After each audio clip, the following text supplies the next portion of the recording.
يا منزل الآيات والفرقان بيني وبينك حرمة القرآن. The author rahimahullah now goes into the second benefit that can be taken from the hadith, لا يفرق مؤمن مؤمنة.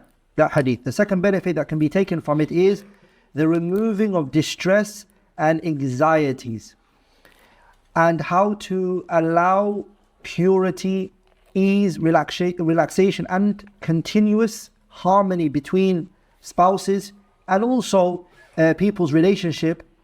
The Shaykh rahimahullah, he mentions that anybody who tends to always focus on people's mistakes and shortcomings, that's all he does, and he's blind from when it comes to people's goods, always just these problems, but he doesn't tend to see the people's good, that person is going to live in a state of what? فَلَا بُدَّ أَنْ يَقْلَقْ. You're going to live in distress, you're going to live in a continuous anxiety. Why? Because the Shaykh, he said, you're basically looking for the impossible. That doesn't exist. You're looking for someone who doesn't exist. So you're going to suffer.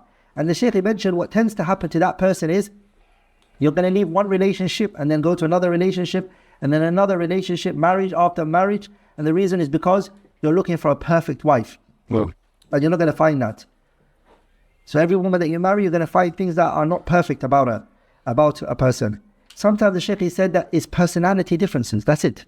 You might even be the person who the issue is with, and you're thinking that that other person is what has a mistake.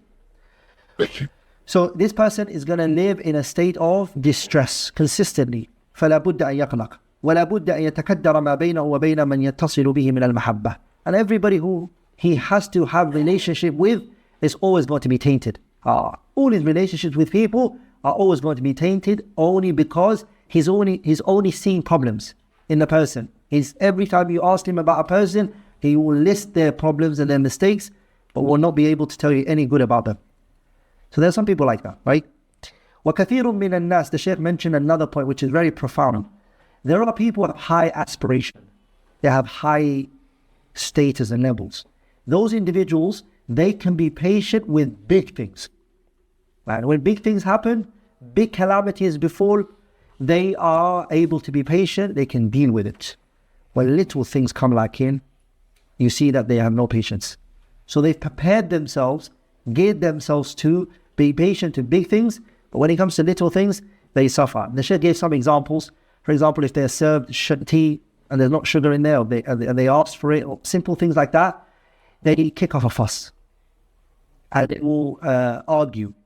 And they won't show resilience, restraint, and patience. But big things that other people will be shaken by, they have resilience in those regards. So, أمور التافهة البسيطة, they are in a confusion. The Shaykh concluded by saying, the smart person, the person who has unwavering conviction, who is determined, that person, he makes himself patient to the big things and also the small things. He gets himself ready for big things and the small things. فَالْحَازِمُ يُوَطِّنُ نَفْسَهُ عَلَى الْأُمُورِ الْقَلِيلَةِ and وَالْكَبِيرَةِ. Big and small things, you'll see that they show resilience. And that individual, al-hazim, that person will ask Allah subhanahu wa ta'ala to aid and support him all the time. Because he knows he can't do this by himself. And on top of that, he seeks refuge in Allah to be left for himself. And if he's left to himself, he can't do it, even for a split second. So he's consistently asking Allah, do not leave me even to myself. I can't do this alone. When the person is like that, everything Allah makes it small for them. The very big issues become small. Small things, they see it to be small. فَعِنْدَ ذَلِكَ يَسْهُلُ عَلَيْهِ الصَّغِيرُ. The small things become little, the things become very easy and simple for him. كَمَا سَهُلَ عَلَيْهِمُ الْكَبِيرُ وَيَبْقَى مُطْمَئِنَّ النَّفْسِ. That person is tranquil. You don't see them shaken. سَاكِنَ الْقَلْبِ مُسْتَرِيحًا. Tranquility, composed. Why? Because he possesses those qualities. May Allah subhanahu wa ta'ala give us that.